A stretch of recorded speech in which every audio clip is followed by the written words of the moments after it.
Hello Internet. Today I wanted to give a little review to my new xTool S1 laser cutter engraver. It's been a few weeks now since I bought this, and my original intent was to be able to cut out leather patterns to make some of my leather products.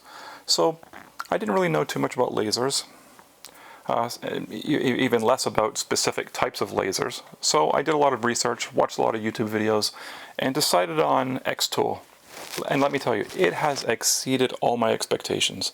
I went with the S1 diode laser, and specifically the 20 watt. I found that to be the right balance of power and precision. It also comes in a 10 watt and a 40 watt, but I decided to go somewhere in the middle for my first laser. And it cuts out thick leather, thin plywood, 3mm plywood, no problem, like butter. And that's pretty much what I've been using it for at the moment, is leather patterns, cutting 3mm plywood to make boxes for my products.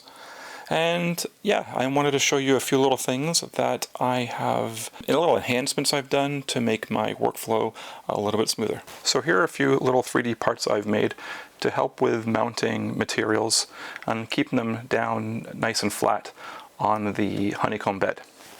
These are just little 3D printed standoffs with magnets in them. Very similar here, big magnet.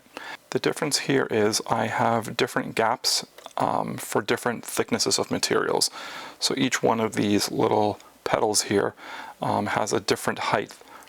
Printed numbers on the top so I know which is which. Another item here is pretty popular, is a little caddy for holding the 4 magnet standoffs that come with the kit. Just keep things a little tidy. And inside the machine I've got a 3D printed spring. This puts a little bit of tension on the honeycomb bed, and it pushes it to the right.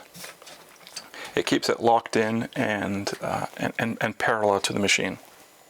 To help exhaust fumes and odors, I've installed an inline fan that I bought on Amazon. It was around $50, I think, Canadian, and then a right-angled vent pipe that I bought at Home Depot that just vents everything outdoors. It just helps with the fan that's built into the S1 and gives it a bit more power and a bit more boost, get rid of that smoke, odor, and smell from the machine when it's cutting into things like wood and leather, where you don't want the odors to come back inside the house.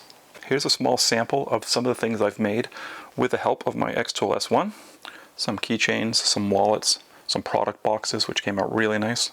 I really can't say enough about the S1. It's been great. Everything from the shipping, the quality of the packaging, the timely service, the overall quality of the machine. It's incredible. The build quality is amazing. And overall, I've been really happy with this machine. Again, it's only been a few weeks, and this is my first laser cutter engraver. It's absolutely exceeded my expectations, and I can't wait to create more products using it. So, if you're new to laser cutters engravers, or if you've just recently purchased an S1, I hope you enjoyed this video. If you have any questions, please leave a comment below, and if you enjoyed this video, please consider subscribing. Thank you.